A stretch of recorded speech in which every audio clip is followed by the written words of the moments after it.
Olá, espectadores da ANEFAC News. Eu sou Roberto Rodrigues, Head Adjunto de Agronegócios da ANEFAC, e hoje temos um programa especial para falar sobre desafios e oportunidades do agronegócio no estado do Espírito Santo.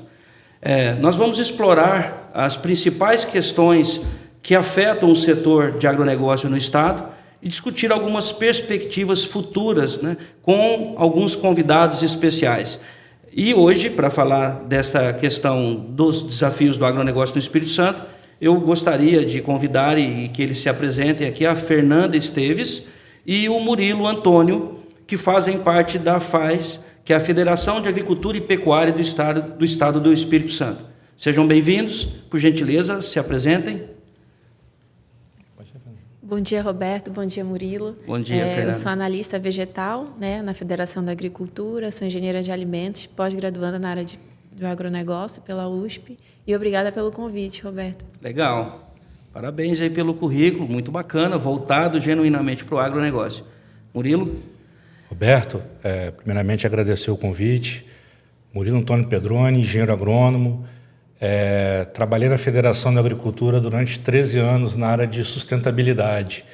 E hoje a gente tem a oportunidade de estar na gerência técnica do Serviço Nacional de Aprendizagem Rural, do Senar. Legal. Mas mesmo assim a gente mantém diversas representatividades pela federação, sempre em busca desses desafios e oportunidades do agro aqui no Espírito Santo e também a nível de Brasil. Legal. E não faltam desafios e oportunidades no agro, né, Murilo e Fernanda? Bom, a gente sabe que o agronegócio é um dos pilares da economia brasileira e da economia capixaba, indiscutivelmente. E, portanto, esse setor ele contribui significativamente para o PIB, para os resultados da economia local, estadual e do país também. No entanto, é sabido que os desafios são diversos. Existem problemas também dentro do ambiente e do setor agro. Como, por exemplo, mudanças climáticas, acesso a tecnologias, questões logísticas, né, que é um desafio para o Brasil, impactos do Comex, por exemplo. Por outro lado, há também oportunidades, especialmente com recentes e crescentes demandas, né, por produtos sustentáveis no agronegócio, orgânicos, como você falou em sustentabilidade, Murilo. Vamos começar essa discussão entendendo melhor esse cenário, ok? E aí eu pergunto para vocês, não sei qual de vocês vão querer responder, ou se cada um faz uma resposta e o outro complementa. Primeira questão para a gente discutir: quais os principais desafios que o agronegócio no Espírito Santo enfrenta atualmente? Primeiro, Roberto, é importante situar o Espírito Santo no agronegócio, né? A gente está falando de um estado que é 0,5% do território nacional, mas nós somos o segundo maior produtor de café do Brasil, o primeiro de Conilon, responsável por 75%. Não é fake dizer que mais de 80% das propriedades rurais do Espírito Santo produzem café. Tem pelo menos um pezinho de café ali plantado. Então, isso está enraizado. Fora as outras lideranças que a gente tem, como Pimenta do Reino, na área de fruticultura, enfim. E quando a gente fala de desafios, a gente tem o primeiro com relação às questões climáticas. Você está falando de empresas a céu aberto, né? A gente está começando a atravessar aí um cenário de alerta por escassez hídricas. E se a gente parar para pensar que o Espírito Santo é um dos estados, se não for o estado que proporcionalmente mais irriga no Brasil, a gente se depara aí já com grandes desafios para as safras 24 e 25. Então, a gente já passou por problemas de 23 na safra 23 e 24, e 24 e 25 já vem um novo desafio aí. Sim. Então, assim, essa parte climática, ela pesa bastante aqui nos resultados alerta, nossos, né? sem dúvida nenhuma. É interessante, porque realmente a gente vem de problemas aí no agronegócio, e agora mais essa informação aí, acho que precisa ficar atentos, né, e pensar já em questões que possam ajudar a solucionar, né, Fernanda? Sim, complementando essa fala, né, do Murilo, nós temos aí uma quebra, né, no café de 35% a 40% na produção do café Conilon, né, e os principais motivos para essa questão dessa quebra foram a estiagem e as elevadas temperaturas no norte do estado, né? Então, é algo preocupante, né? Já que Claro. nós somos os maiores produtores de Conilon. E é um desafio, né, para o Estado, essa questão tanto, né, hídrica. Também a gente tem, né, os efeitos do El Niño, né, nessas altas temperaturas, Sim. que tem prejudicado não só a safra aqui no Espírito Santo, mas também em Sim. outros estados do Brasil. Sim, sim. Realmente o fenômeno El Niño, né, tem afetado aí o Brasil inteiro. A gente percebeu isso ano passado. E acho que ainda tem sequelas, né, durante esse ano, essas próximas safras aí, a gente ainda vai Sem vivenciar. dúvida, né? O produtor capixaba ele é muito resiliente. Como eu falei, a gente tem esse destaque na irrigação e na questão de reservação hídrica também. Então, o produtor capixaba é aquele que se prepara para enfrentar esses tipos de desafios. Paralelamente a isso também, a gente tem um grande comprometimento do nosso produtor com relação à regularização ambiental. Se a gente pegar os dados do Cadastro Ambiental Rural a nível de Brasil, o Espírito Santo é totalmente destaque. Você pega índices de cadastro, por mais que depende muito mais de ações do Estado, mas se não tiver a parceria público-privada, ações como essa não vão para frente. E quem perde com isso é só o setor privado. Por quê? Dificuldade de comercialização, Sim. dificuldade na certificação. Então, se não tiver essa consciência da importância dessas regularizações, de ter a sua atividade em dia, ou seja, de fazer a gestão da sua atividade, sem dúvida ele é o principal prejudicado. Dificuldade também, acho que, se eu não me engano, até na questão de crédito, né? Não sei se a Fernanda quer comentar, ou você, Murilo. Se você não está devidamente adequado na propriedade, logo você tem dificuldade de obter crédito aí para, digamos que, resolver as suas questões de demandas por recursos, né? As licenças ambientais, a própria outorga para conseguir comprar um equipamento de irrigação mais eficiente, né? Fazer uma substituição. O próprio Plano Safra, recém-lançado, estabeleceu um desconto lá de 0,5%, né, na taxa de juros para quem já tem o CAR analisado, ou seja, Legal. imputa o desconto Sim. por uma obrigação do Estado. Então, o nosso produtor aqui, com certeza, sai na frente, onde muitos no Brasil não vão conseguir alcançar esse pequeno benefício. E o Espírito Santo, me parece que ele tem assim, dentro dessa representatividade de áreas que já regularizadas, em relação ao Brasil, né, ele já tem digamos, uma forte evidenciação de que o dever de casa está sendo feito, né? Queria que vocês falassem um pouco disso aí, por gentileza, sobre o CAR, qual é a representatividade do Estado do Espírito Santo no Brasil e em que pese como que está o Brasil também nesse aspecto aí. Não, vamos lá. A situação do CAR hoje é quem tem o CAR analisado, ou seja, o CAR é um ato declaratório, o produtor declara. Então, assim, do produtor ter declarado o CAR e o Estado ter analisado e ter aprovado o CAR daquele produtor, está ok, 1,4% dos produtores rurais a nível de Brasil possuem esse CAR já ok. Aqui no Estado do Espírito Santo, a gente trabalha em torno de 56% a 60% dos nossos produtores.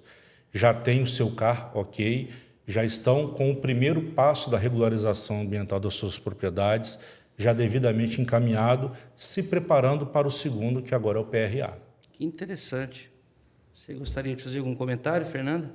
Em muitos estados, né, a gente vê ainda tentando, né, caminhar em relação a essa questão do PRA, do CAR, e o Estado do Espírito Santo se destaca, né? E muitas vezes tem a demanda, né, pelo CAR, mas às vezes o próprio Estado ainda tem dificuldade de dar andamento a essa questão do PRA e do CAR, né? Às vezes também por questões de organização mesmo. Aqui a gente tem o IDAF que se destaca, né, nessa ação, né, Murilo? Sim. Aqui é uma parceria muito interessante entre o poder público e o setor privado para que as coisas fluam. A legislação está posta. Sim. E a gente, como toda lei, precisamos cumpri-la. Então, vamos fazer da melhor forma possível. Foi assim que o Estado pensou lá no início e o resultado está aí agora com o produtor capixaba saindo na frente. Legal. Parabéns aí para vocês aí no Estado. Aproveitar essa questão aí dessa representatividade do Estado e o papel da federação, dos profissionais ligados à federação, e talvez falar um pouquinho disso no ponto de vista, na visão de vocês e da federação, relacionada à questão eu acredito que seja um problema, um desafio no agro, que é a questão da sucessão, do planejamento sucessório, né? Então, a gente sabe que o agro, a idade média dos produtores rurais, não só no campo, mas também nas empresas, mas principalmente no campo, a idade média tem sido elevada, né? E, ao mesmo tempo, o que se espera é que a nova geração venha assumir esses desafios. Então, a gente percebe que o produtor rural, por exemplo, ele tem assumido contratos, compromissos com o mercado, seja de venda dos seus produtos, seja contratos de crédito, seja contratos de aquisição de máquinas, por exemplo, em prazo longo. Então, o que pode-se pensar que ele assina o contrato, por exemplo, alguns contratos de alguns compromissos, e provavelmente quem vai cumprir esses contratos serão os filhos, né, a nova geração. Eu gostaria que vocês falassem um pouco disso aí, dessa questão do papel da federação, qual que é a visão de vocês sobre a questão do desafio na sucessão e se tem sido feita alguma coisa para mitigar, para ajudar isso aí. Começar, Fernanda? Pode falar, mas... Então, Roberto, a sucessão ela é um desafio até para a gente lidar com isso diretamente com o produtor rural. A gente sabe as dificuldades que tem a questão de passar a tecnologia, de implementar novas tecnologias, trazer novos acessos e até mesmo de se discutir esse tema, porque fica aquela impressão de que está querendo tomar a minha terra, tudo que eu fiz, sempre sustentei minha família daquele jeito, mas isso está mudando. E a gente tem percebido isso muito por conta do aprimoramento da gestão nas propriedades rurais. Quando a gente percebe que as propriedades rurais, especialmente as pequenas propriedades rurais, que é a característica do Estado do Espírito Santo, começam a implementar ferramentas de gestão, é onde os jovens, né, aquela segunda, terceira geração, começa a retornar para a propriedade, para não lidar diretamente somente com a produção, mas estudar um melhor contrato, saber qual é o seu custo de produção, melhorar a sua tomada de decisão, saber aonde eu posso investir. Olha, a gente está falando de um setor que não tem como colocar o preço no produto que ele produz. O produtor rural pergunta quanto que você quer pagar, só que eu consigo ter o controle do meu custo de produção. Eu sei quanto custa para produzir uma saca de café, eu posso não saber por quanto eu vou vender. Então, esse controle que eu tenho que ter, ele muito bem feito. Então, quando o jovem começa a internalizar isso, fica mais fácil ele retornar. E a gente percebe também um gap de lideranças, não somente no Espírito Santo, isso é a nível de Brasil, de novas lideranças no agro, né? Novas mentes, novas ideias. Então, assim, a gente tem buscado investir muito nessa questão da sucessão familiar, estamos trazendo novos programas aqui para os produtores rurais do Estado do Espírito Santo, como o projeto Herdeiros do Campo, que trata a sucessão não somente da família, mas do negócio, a sucessão da propriedade, enfim. E também tem o CNA Jovem, que trata exatamente dessa questão de formação de novas lideranças também. Que legal, muito bacana, parabéns. Fernanda tem. Mas também, complementando a fala do Murilo, esse ano eu tive a oportunidade de acompanhar o Campo Futuro, né, que é um projeto da CNA em parceria com o Senar. E a gente, nesses painéis que são realizados com diversas culturas, né, pelo Brasil, a gente faz o levantamento de custos da fruticultura, leite, né, aqui no estado do Espírito Santo. A gente realizou com o café robusta, né, o Conilon, e o café arábica, né, no norte e no sul do estado, nos municípios de Brejetuba, Jaguaré e Cachoeiro de Itapemirim esse ano. E o que eu percebo já é um público diferenciado nesses painéis, né? A gente já vê o filho do produtor participando, jovens produtores querendo estar ali, né? Entendendo como é que está essa questão do levantamento dos custos, né, de produção, dos insumos, isso é bem legal. Então, bacana. A gente já vê também uma mudança ali também do público que de participa, postura, né? E também a do próprio produtor, né, em querer saber como é que está, né, a questão da gestão dos custos dele na produção. E a gente também emite um acompanhamento, né, mensal desses custos e envia para os produtores aqui no estado também. Então, é bem interessante também a participação dos jovens já nessas ações. Coisa boa. Né, do Campo Futuro. Boa notícia, né? E aproveitando e falando dessa questão de gestão dos custos, dessa participação dos jovens, né, da família, dos filhos, já junto do produtor ali, pensando nas melhorias, enfim, no controle, você falou na tomada de decisão, né, Murilo? Uma questão que eu gostaria de explorar com vocês é sobre, linkando com gestão de custos, é a questão da percepção da federação quanto ao endividamento do produtor rural. Eu ouço aí sempre e vejo bastante que, em alguns casos, o endividamento tem sido um dos fatores aí, além do clima, que já é um desafio, como você falou, uma empresa a céu aberto, né? Mas também essa gestão interna.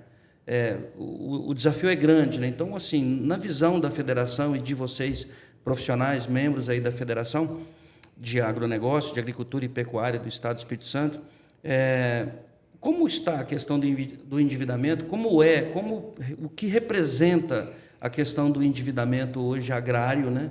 E a maneira com que é lidado com ele no dia a dia? Quer dizer, isso é impactante, não é? Tem sido um problema ou não? Eu gostaria que vocês pudessem, se for possível, discorrer a respeito disso aí. Esse é um problema recorrente, né? Está sempre nas pautas da federação e do sistema de uma maneira geral.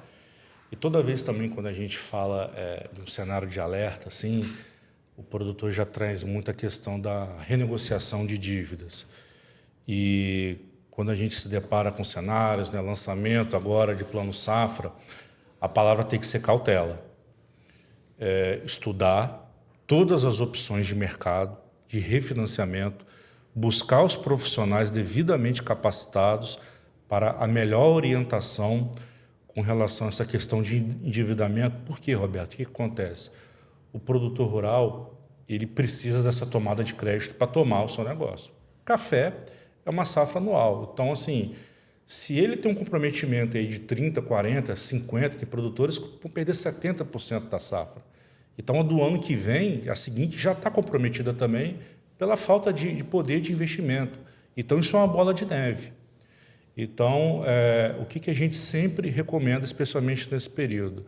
É muita cautela, estudar as melhores opções, buscar aqueles profissionais que, de fato, entendem do mercado e orientação técnica e de gestão nas suas propriedades rurais.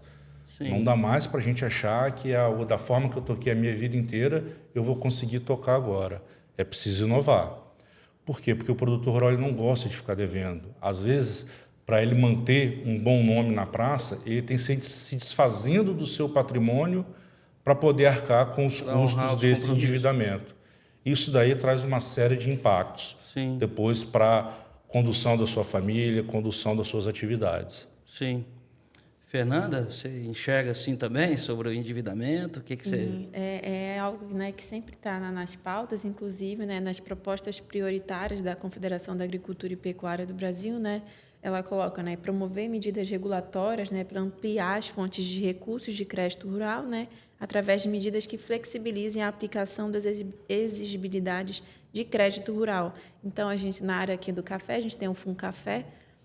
Inclusive, nós até verificamos, né, quando aconteceu as chuvas no sul do estado, né, se a gente conseguiria estar acionando o FUNCAFé para estar ajudando, né, esses produtores, né, afetados. É uma dificuldade, tá, acessar o crédito, né, e também, muitas vezes, não atende, né, a essas questões, enfim, é um desafio. Burocracias e... Sim. Roberto, e até interessante, se a gente parar para analisar, né, Plano Safra, especificamente essa questão que o Fernando colocou, do seguro agrícola, né, do nosso Proagro, foram reduzidos os investimentos dessa parte de seguro. Então, assim, é uma preocupação a mais que o produtor rural deve ter, especialmente os cafeicultores, na gestão das suas atividades, né? Então, Sim. Precisa ficar muito atento para poder, em caso de prejuízo, alcançar esses recursos que diminuiu a margem do retorno. Ou seja, há também um déficit, então, uma janela e uma lacuna para ser melhorado sobre a questão dos seguros agrícolas, sobre o uso de seguros para ajudar a fortalecer aí, ou a mitigar, né, o risco dentro das propriedades.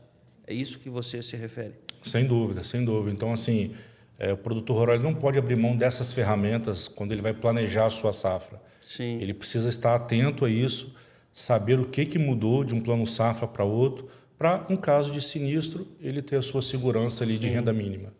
Ah, legal. Bom, a gente falou de alguns pontos desafiadores aí para o agro, né?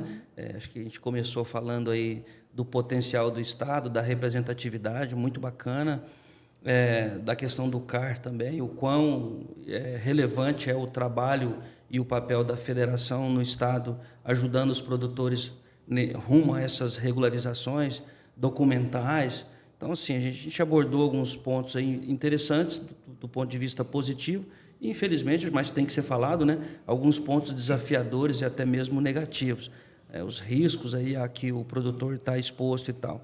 Mas eu gostaria de questionar aqui para vocês, até para a gente pensar aqui já numa questão mais de conclusão do nosso bate-papo, o que vocês enxergam como sendo as principais oportunidades que o agronegócio capixaba poderia se aproveitar? Assim, o que ele precisa fazer para isso e quais são essas oportunidades que vocês enxergam hoje para o agro do estado do Espírito Santo? Quer começar, Fernanda? Então, essa questão do PRA, eu acredito que, né, do CAR que a gente está avançando, é uma oportunidade, como o Murilo colocou, né? E isso aí a gente tem que avançar nessa questão, agora com as certificações também, que é algo que ainda, né, precisa ser melhorado no Estado. O produtor rural aqui no Espírito Santo, eu vejo ele assim muito antenado, inclusive, né, quando a gente vê esses dados. Ainda tem muito para avançar em questões de logísticas aqui no Estado, né, porque eu acho que, às vezes, o produtor ele consegue avançar muito na produtividade, né, na propriedade dele, mas questões logísticas ainda precisam ser melhoradas aqui no Estado. Né? Para escoar a produção. Então, Sim. Às vezes, o Estado perde muito nessa questão, né, do escoamento da produção. Sim. E, então, acho que o produtor tem feito a parte dele. Sim. Acredito que agora a gente tem que também ter uma questão, um retorno em relação a essa parte logística aqui no Estado. É um desafio, né? Eu acredito que é um desafio hoje. Mas que traz oportunidades, exatamente, né? Claro. Porque a gente está numa posição estratégica também aqui no litoral. Legal. Né? E avançar, né, com as nossas culturas aí, o café, a pimenta, né? Que a gente tem. Por aqui que entram os insumos, né? Alguns fertilizantes, algumas moléculas, enfim, e que saem produtos aí para vários outros países, né? A gente é muito bem localizado geograficamente. Sim. E eu gosto sempre de destacar uma oportunidade que é a nossa diversidade de produção. Por mais que o café, né, esteja presente na grande maioria das propriedades rurais, a gente trabalha muito bem as questões de qualidade. Na última Semana Internacional do Café, né, em 2023, fomos premiados melhor café Conilon, melhor café arábica. Então, o melhor café do Brasil está no Espírito Santo. As nossas amêndoas de cacau agora que está valendo ouro, reconhecidamente também premiadas. Recebemos já produtores assistidos nossos programas de assistência técnica gerencial, receberam o prêmio de melhor amêndoa de cacau do Brasil. Então, a gente tem um pequeno probleminha aí de pimenta do reino de exportação, de questões sanitárias, que a gente está conseguindo suplementar também. Então, estamos conseguindo atravessar fruticultura, temos destaque na exportação. Então, assim, o nosso produtor ele é muito resiliente. Ele consegue enxergar, ele consegue produzir alternativas para poder se sobressair. Tanto que a gente recebeu essa informação recente, mesmo com toda essa dificuldade de safra, a gente bateu recorde de exportação agora, essa semana. Uma margem pequena, mas batemos. Sim. Precisamos comemorar esses dados. Claro. Entender melhor como é que é isso. Por quê? Porque o mundo está de olho no Espírito Santo. E o produtor rural precisa enxergar isso como uma grande oportunidade de negócio. Que legal. Eu, talvez, assim, colocando um pouquinho de ingrediente, até para a gente finalizar aqui, fazer as considerações finais, a questão da olhando para a questão da sustentabilidade, o fator no ISD, o aspecto ambiental, né? Fala-se muito hoje na questão da gestão sobre os ativos ambientais e crédito de carbono, enfim, acho que o Espírito Santo ele está intimamente ligado a esse, né? Porque, querendo ou não, a gente percebe que é um estado que ainda há uma preservação muito grande de mata atlântica, que é um bioma muito, digamos assim, requisitado aí pelo mercado de crédito de carbono, né? Pelo mercado de ativos ambientais. Então, eu gostaria que vocês falassem um pouco sobre isso, se isso realmente faz sentido, para a gente caminhar aí para as nossas considerações. Roberto, eu vou ser bem direto nessa parte de sustentabilidade, que de fato o mundo precisa olhar melhor para o Espírito Santo. E eu não estou puxando sardinha à toa, não vou explicar por quê. Se a gente parar para pensar que se a gente Convenção do Clima, né, a COP e tudo mais, prevê esses pagamentos por compensações de emissões e tudo mais, a gente precisa do quê? Precisa, para se pagar, o investidor internacional, ele precisa ter segurança e ele precisa ser transparente. Sim. Ele precisa ter a certeza que, de fato, ele está comprando créditos ali de uma área que está recuperada, está sendo protegida e não é produção em cima de desmatamento. Sim. E quem no Brasil está avançado com essas certificações através do Cadastro Ambiental Rural? É o Estado do Espírito Santo.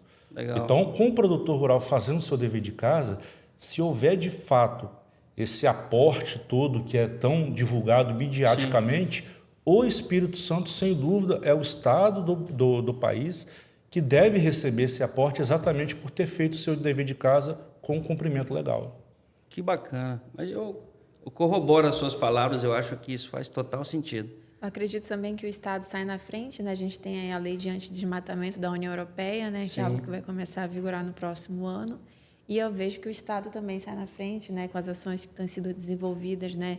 Junto, né? Da Federação, o governo do Estado, as organizações, a gente tem estado junto também da CNA nessas ações. Então, é algo que o Estado também já sai na frente, né? Por ter toda essa regularização. É legal você comentar. União Europeia. Sim, eu li algo a respeito. Aliás, eu estava fazendo um bate-papo com um executivo de uma cooperativa da Amazônia, mas que tem forte atuação em Rondônia, e eles comentando sobre o desafio dessa questão da retaliação, do boicote europeu, sobre a questão da soja, até do café, por conta desse problema do desmatamento.